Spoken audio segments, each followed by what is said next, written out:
Tulu Susuluini again, and welcome to another segment. Let's begin at Isaiah 30, verse 18. Yet the Lord longs to be gracious to you. Therefore, he will rise up to show you compassion. For the Lord is a God of justice. Blessed are all who wait for him. Matthew 6, verse 14. For if you forgive other people when they sin against you, your heavenly Father will also forgive you. Romans 6, verse 14.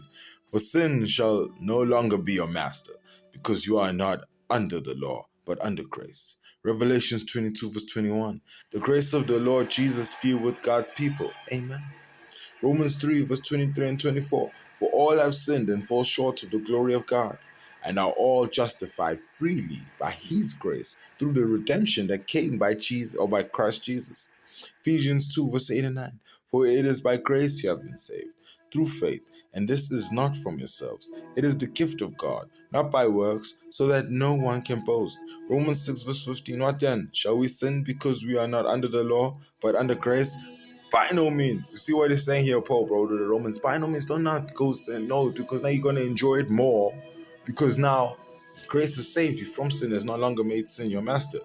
It's Romans 6, verse 15. What then? Shall we sin because we are not under the law, but under grace? By no means, because now the law has now not put you at a standard where you go, dude, every day I don't want to break the law, I don't want to break the law. Now you know that God loves you, so he's not forgiving you by grace. But now he knows you will sometimes fall short, but he don't want you to fall short or live in the falling short that you fall short in. But now all he wants from you is to follow his commands and decrees under grace, because he knows that's what grace is, bro. Him knowing that you're human. But now in your human, he don't want you to not only just slip up all the time and just be like, I fell short again. No, he don't want you for sure. He wants you to stand tall, raise up, keep your shoulders back, chest out, because now you're walking under grace, bro. And under grace, you want to love to keep his commands and decrees.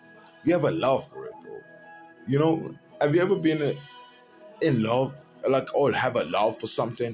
Or have you ever even noticed when people, like, when they buy a new car and they really love it, they want to wash it and polish it and take the service and petrol in it. Now we have that same love for the grace that is new in our lives. We want to wash the grace, bro, and polish it by now keeping the decrees, making sure everything's polished up. We don't walk in it that way. We're like, look at grace. Look at grace. Grace is so nice. And you want to keep so fresh, bro. Romans 3, verse 23 and 24. For all have sinned and fall short of the glory of God, and are all justified freely by his grace through the redemption that came by Christ Jesus. So not only this new thing that came through Christ Jesus, bro, this grace, bro, now come in vain, bro. So come on, you gotta take care of it like it's your new thing, bro. I have seen you people with the new things. New things, they drive you crazy. And after a while, when it gets old, you don't treat it as well as you did when it was new. But now the trick is with grace that it's always new.